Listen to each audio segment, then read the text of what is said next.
안녕하세요. 오늘 발표를 맡은 박성훈입니다.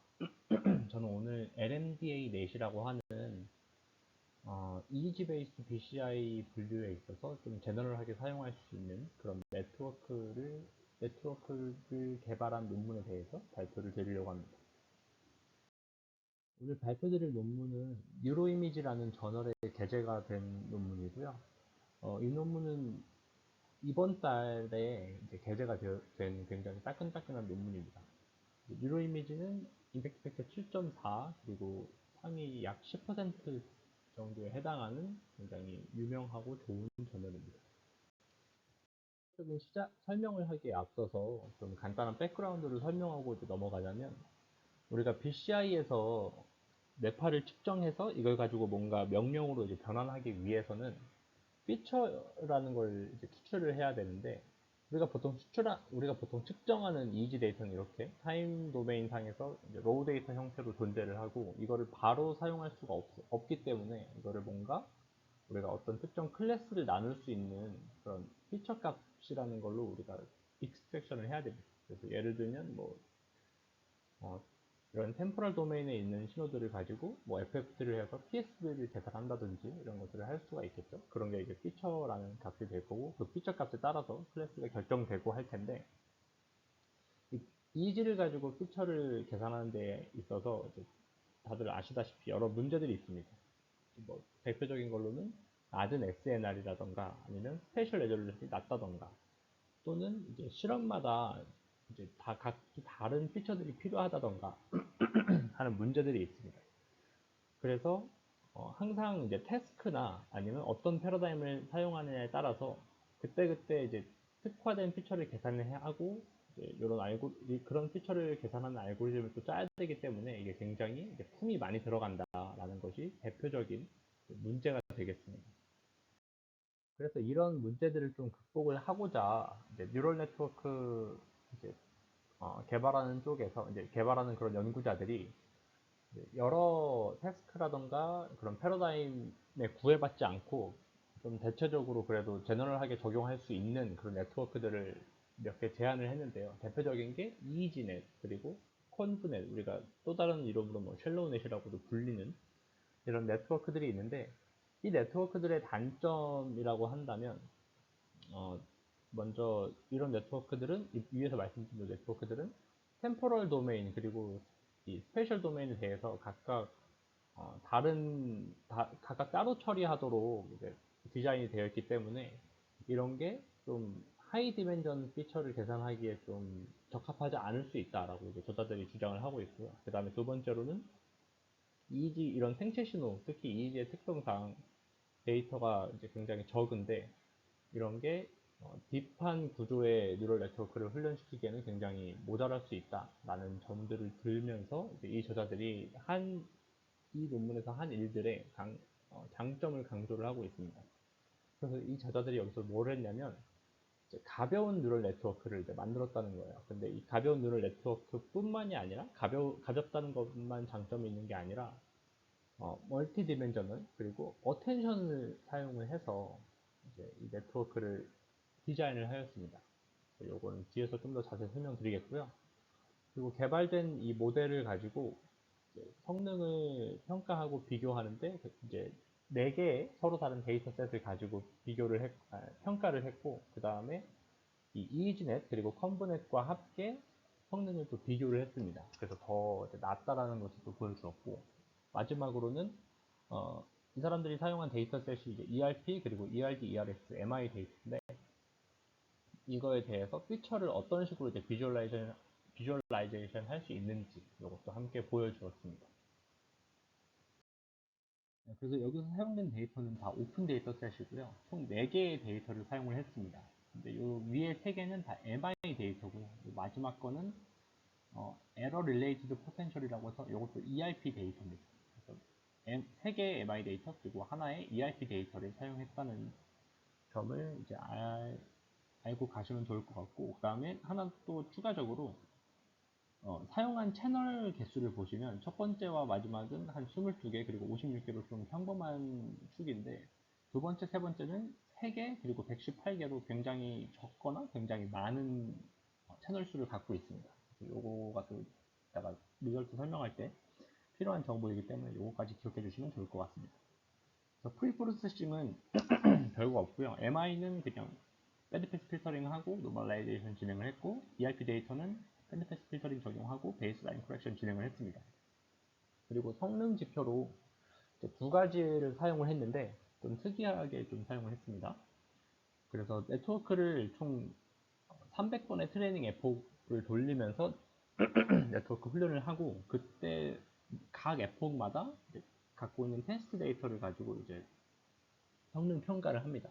그럼 총 300개의 테스트 결과가 나오겠죠? 그 중에 제일 높았던 퍼포먼스를 하나 이제 갖고 오고요. 어큐러시를. 그 다음에 두 번째로는 이 300번 중에서 제일 마지막에 10번이 있을 거잖아요. 그 10번의 퍼포먼스를 평균한 거를 또 이제 갖고 옵니다. 그래서 이 하이스트 퍼포먼스랑 그 다음에 이 민 퍼포먼스랑의 또 차이를 가지고 프레딕팅 볼라틸리티라고 해서 성능이 얼마나 떨어지는지, 성능이 얼마나 하락되는지 요거를 또 같이 보았습니다. 네, 다음으로는 이 사람들이 이 논문에서 제안한 LMDA 넷이라는 네트워크의 아키텍처인데요. 크게 보면 일단 중앙 뼈대가 있고요. 그러니까 데이터를 넣고 그 다음에 시간에 대한 컨볼루션을 진행하고, 그 다음에 두 번째로 뎁스에 대한 컨볼루션을 진행을 하고, 그 다음 중간중간에 보시면 채널에 대한 어텐션 그리고 뎁스에 대한 어텐션이 이렇게 있는데, 일단은 이 어텐션은 빼고 백본에 대해서 먼저 설명을 드리면, 데이터가 그냥 타임 바이 채널로 있겠죠. 요거를 타임에 대해서 컨볼루션을 진행을 한번 하고요. 그 다음에 뎁스에 대해서 진행을 하고 마지막 풀리 커넥티드 한 다음에 그 결과가 나오게 됩니다. 그래서 요거를 디자인하면서 이제 기본 아이디어는 다른 연구들을 이제 여러 개 이제 보다 보니까 그냥 샬로우한 구조로도 충분히 이제 피처를 충분히 잘 뽑아낼 수 있을 것 같더라라고 이제 판단을 해서 이제 샬로우한 구조로 구성을 했다고 하고, 그 다음에 생체 신호, 특히 말씀드린 대로 이지 데이터에서 데이터가 막 엄청 풍부한 경우가 많지 않기 때문에 이제 가벼운 구조로 했을 때 더 효율적일 수 있다라고 생각해서 이제 이렇게 구성을 했다고 합니다. 그 다음에 지금 보면은 템포럴에서 쓰이는 이 커널이랑 그 다음에 뎁스에서 쓰이는 커널이랑 개수가 여기는 24개, 그 다음에 여기는 9개로 개수가 차이 나는 걸 볼 수가 있는데, 컴포넌트 같은 경우는 24개, 24개로 똑같거든요, 제가 알기로. 근데 이 사람들이 이제 얘기하는 게, 다른 뭐 이미지라던가 이런 데서는 차원에 따라서 뭐 X축, Y축에 따라서 다 정보가 똑같기 때문에 그런 커널 개수를 똑같이 하는 게 이제 충분히 리즈너블 하지만, 이미지 데이터에서는 템포럴은 굉장히 하이 레졸루션인 반면에 채널에 대해서는, 스페셜에 대해서는 굉장히 레졸루션이 낮기 때문에 이거를 같은 정보량을 갖고 있는 걸로 생각하면 안 된다라고 이제 주장을 하면서 이제 다르게 이제 설정을 했다고 합니다. 이런 식으로. 그리고 여기 논문의 테이블로 이제 각 레이어마다 어떤 뭐 파라미터가 어떻게 되는지 뭐 이런 게 써 있는데, 총 파라미터를 다 개수를 합치면 이제 트레인 해야 하는 파라미터 개수를 다 4,000개 조금 넘거든요. 그래서 굉장히 파라미터 수가 적은 그런 라이트한 구조다 라고 알고 계시면 될 것 같습니다. 네, 다음으로는 이 아키텍처에서 어텐션을 설명을 드리려고 하는데, 여기서 어떤 역할을 수행하는지만 간단하게 설명을 드리겠습니다. 원래 어텐션이라는 거는 정보가 뭐 RNN에서 이제 처음 고안이 된 걸로 알고 있는데, 정보가 이제 여러 개 들어올 때 각각의 정보에 똑같은 가중치를 부여하는 게 아니라 특정 정보에 좀 더 가중치를 줘서 마치 거기에 집중하는 것처럼 그런 기능을 추가를 해주는 건데, 여기서는 조금 다르게 쓰인 것 같긴 합니다. 저도 완벽히 이해는 못해서. 일단 어텐션에 대한 거는 조금 더 이제 자세히 알고 싶으시면 예전에 가영쌤이 설명을 잘 해주셨던 영상이 있으니까 저는 미팅 그걸 참고해 주시면 좋을 것 같고요. 아무튼 여기서 어텐션은 두 개가 들어가는데요. 첫 번째로 채널 어텐션, 그 다음에 두 번째로 뎁스 어텐션이 들어갑니다. 그래서 각각 채널과 뎁스에 대해서 이제 가해지는 거고, 먼저 첫 번째로 이 채널 어텐션을 왜 도입하게 되었냐면, 이 EG 분류하는 그런 아키텍처들에서 소스 리컨스트럭션을 수행하기 위해서 들어가는 그런 구조들이 있었다고 해요. 근데 소스 리컨스트럭션을 하기에는 데이터도 적고 굉장히 한계점들이 많아서 대신에 이제 어텐션을 써서 이제 채널에 대해서 이제 한번 적용을 해보자라고 처음에 이제 아이디어를 얻었다고 하고, 그 다음에 이제 이 사람들이 이제 인풋으로 넣는 데이터의 차원이 1 바이 채널 바이 시간 이렇게 되는데, 여기에 어텐션 이제 어텐션 값을, 그러니까 파라미터를 이 뭐라고 하죠? 뎁스 개수, 그 다음에 1 바이 그리고 채널 이렇게 준다고 합니다. 그 다음에 이 둘을 텐서 곱을 합니다. 텐서 곱을 하면 이 차원별로 이제 곱하게 되거든요. 그러니까 차원의 크기만 두고 봤을 때는 이 차원별로 이제 곱하게 돼서 최종적으로 D 바이 C 바이 CT 이렇게 이제 나오게 되는데, 아무튼 이걸 통해서 뭘 하려고 하는 거냐면, 좀 최종적으로 마지막 차원이 TC가 되잖아요. T랑 C랑 곱한 형태. 그러니까 이게 T가 C번 반복되는 거거든요. 그러니까 타임 시리즈가 채널 개수만큼 이제 반복되게 됩니다. 그러면서 이제 어, 뭐가 되냐면 시간 정보랑 이 스페이셜 정보가 섞이게 되는 거예요. 이 타임 축에 시간 정보가 이제 채널 개수만큼 반복이 되면서 시간 정보 채널 개수가 섞이게 되는 거예요. 일단 요게 지금 채널 어텐션이 하는 역할이고, 두 번째로 이제 뎁스 어텐션에서 하는 역할은 뭐냐면, C랑 지금 여기 보시면 이제 인풋 데이터가 이거고, 뎁스 어텐션 입장에서 들어온 인풋 데이터가 이거고, 그 다음에 뎁스 어텐션에서 쓰이는 커널이 요건데, 이 인풋 데이터가 일단 트랜스포즈 됩니다. C랑 D에 대해서. 그러니까 채널 그리고 뎁스 커널 개수죠. 아니면 피처 종류라고 볼 수도 있고, 아무튼 이 CD가 트랜스포즈 된 다음에 이렇게 생긴 커널로 컨볼루션을 해주면, 그러면 요 D, 지금 여기 세로 축이 C지만 이제 트랜스포즈 되면 D가 이거 세로 있겠죠? 그러면 요 D가 합쳐지는 거예요. D가 여러 개가 섞이는 거예요. 그러니까 여러 개 뎁스가 정보가 섞이는 거예요. 그러면서 이 사람들이 의도한 바는 이제 조금 더 하이 디멘저널한 이지 피처들을 뽑아보자라는 겁니다. 그래서 원래 뎁스별로 이제 각각 서로 다른 성질의 피처들이 있는데, 이거를 이제 다 섞으면서 뭔가 더 고차원적인 그런 피처를 뽑을 수 있는 가능성이 생기겠죠? 그런 효과를 이제 의도를 했다고 합니다. 아무튼 이런 역할을 이제 여기에서 어텐션 모듈들이 수행을 하게 됩니다.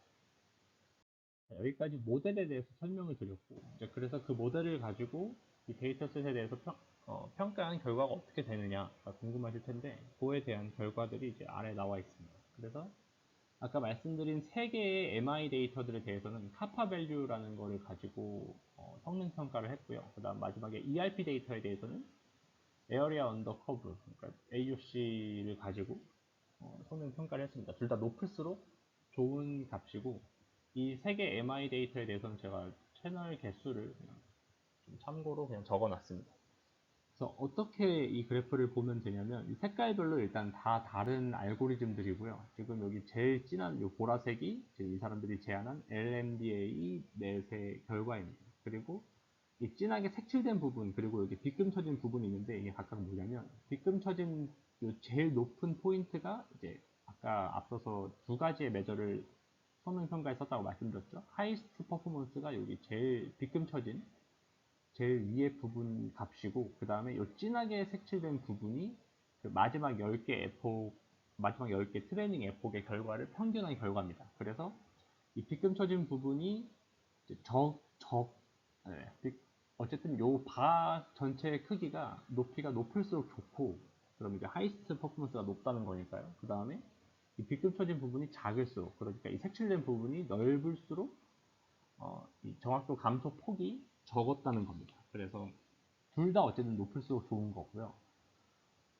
그래서 이제 요 세 개의 데이터, 이 MI 데이터들에 대해서 먼저 보자면, 이제 전체적으로 다시 일단 보자면, 이 LMDA가 제일 다른 알고리즘들에 비해서 이제 하이스트 퍼포먼스도 높았고, 그 다음에 상대적으로 낮은 이 정확도 감소폭. 여기서는 이 사람들이 predicting volatility라고 했거든요. 그러니까 prediction 파워가 좀 휘발된다 라는 의미에서 그렇게 한 것 같은데, 아무튼 제일 좋은 성능을 보였다고 합니다. 그 다음에 이 노란색으로 지금 그려져 있는 게 FBCSP 결과인데요. 얘만 이제 네트워크가 아니고 다른 그런 고전적인 방법인 거거든요. 얘가 컴퓨테이셔널 코스트가 가장 낮았다는 게 이제 큰 장점이었는데, 여기서 이제 보니까 정확도 성능이 많이 차이가 나서 이제 얘를 이제 사용할 의미가 점점 이제 없어지는 것 같다라고 이제 이야기를 하고 있고, 그 다음에 여기 초록색으로 되어 있는 게 콤브넷이고, 그 다음에 여기 약간 황토색으로 되어 있는 게 이지넷인데, 지금 보시면 콤브넷은 굉장히 높은 정확도를 보여주는 대신에 predicting volatility가 굉장히 큰 걸 볼 수가 있습니다. 굉장히 크게 이제 떨어지죠, 성능이.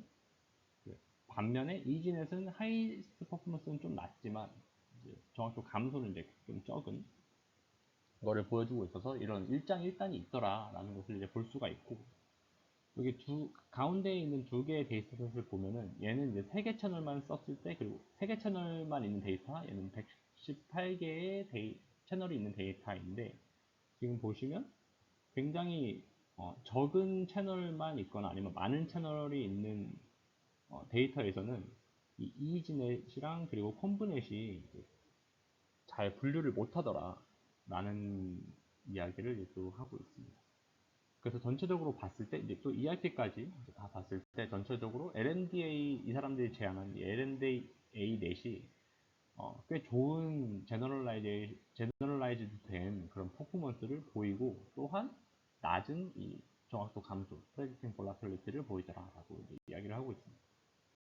네, 다음은 두 번째 결과는 이제 에빌레이션 스터디라고 해서 원래 네트워크에서 좀 어떤 요소들을 제거해 가면서 정확도를 이제 비교를 해보는 건데요. 지금 보면은 총 4개의 바가 있습니다. 각각 4개의 바가 제일 오른쪽에 있는 게 원래 LMDA 네트워크 그대로를 사용했을 때고, 그 다음은 뎁스 어텐션만 뺐을 때, 그 다음은 채널 어텐션 뺐을 때, 그 다음은 둘 다 뺀 벤치마크라고 하는 둘 다 뺀 그런 네트워크에 대해서 성능을 비교를 한 건데, 먼저 보시면 22채널짜리 MI 그리고 EIP에 대해서는 LNDA가 제일 높은 성능을 보이는 것을 보실 수가 있습니다.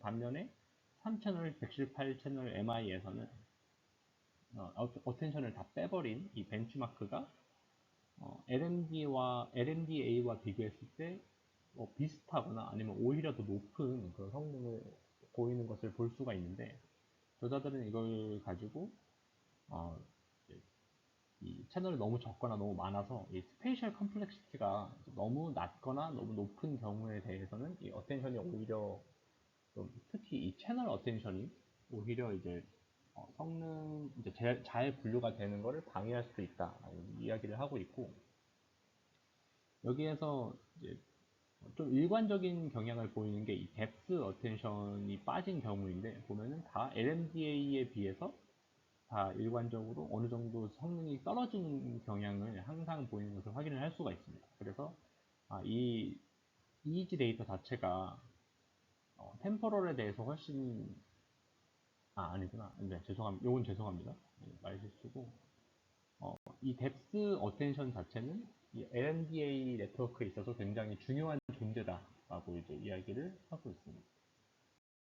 네, 다음으로는 이 LNDA 네트워크를 통해서 추출된 피처들을 이제 비주얼라이제이션 한 그런 결과들인데요.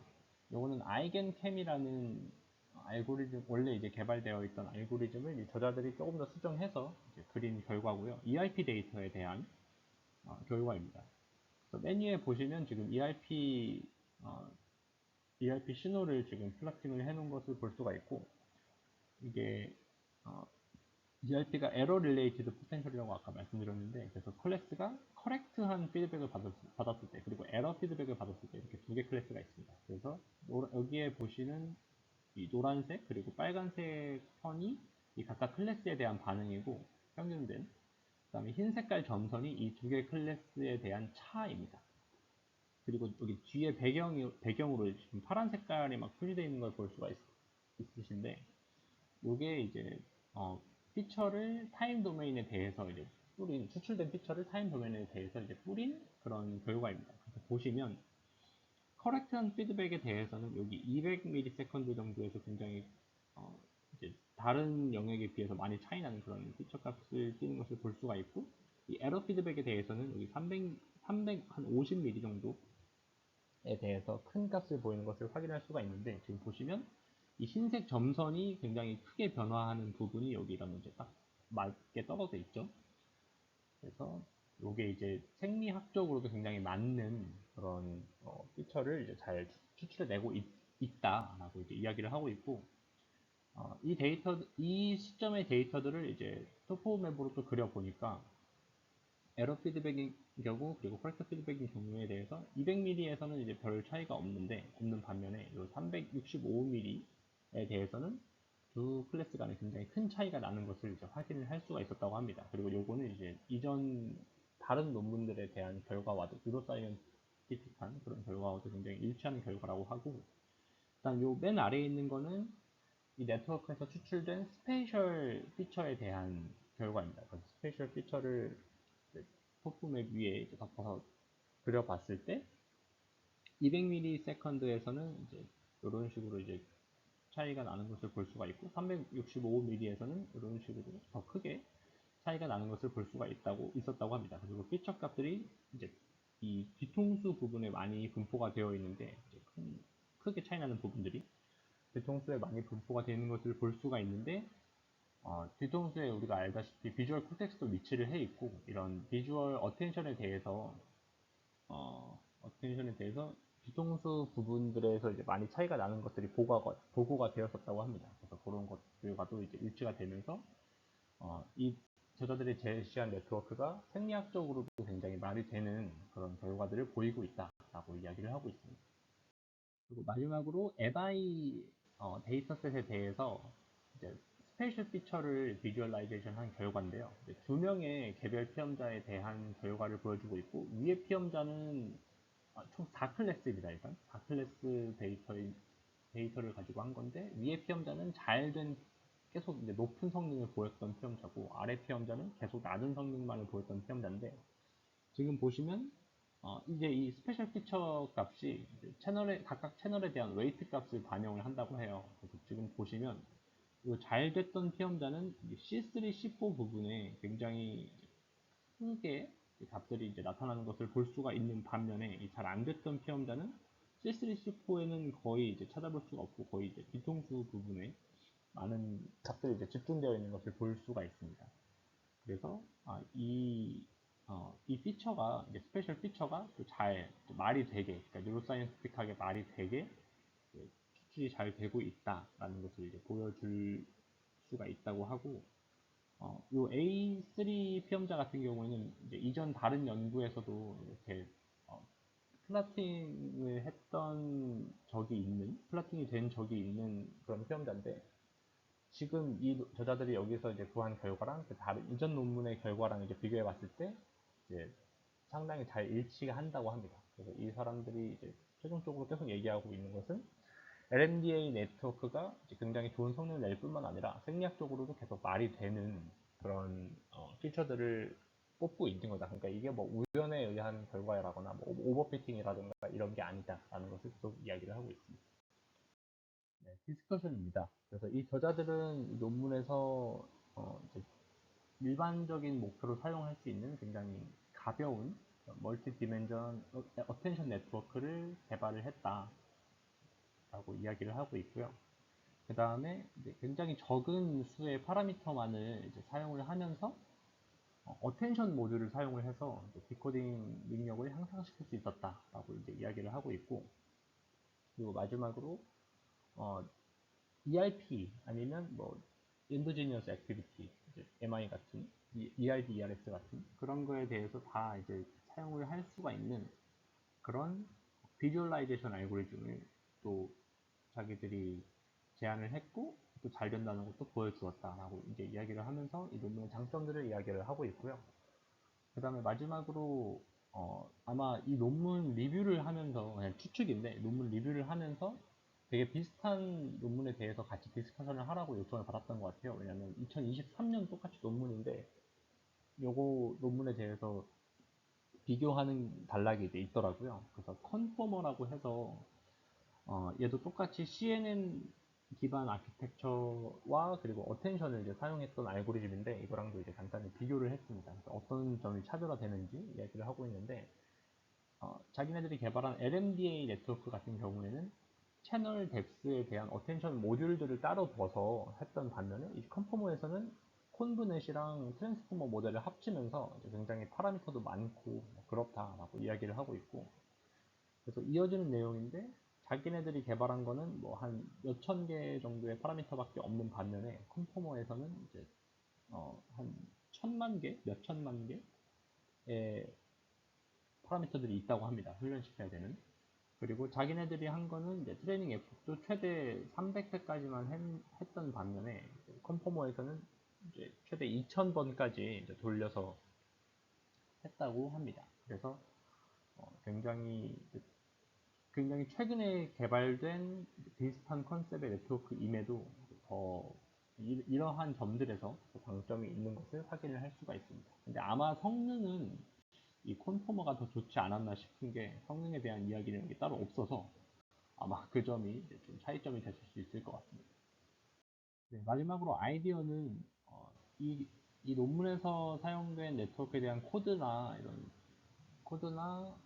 이런 게 다 공개가 되어 있기 때문에 이거를 우리가 기존에는 뭐 이지넷이라던가 아니면 브레인비 코드 사용해서 컨브넷들을 많이 사용을 하고 있는데 얘네가 좀 몇 년 된 네트워크들이잖아요. 그러다 보니까 조금 아웃데이티드 된 그런 느낌이 있었는데 요 LMDA 넷이라는 것도 함께 사용을 해보면 네, 더 좋지 않을까 생각을 하고 있습니다.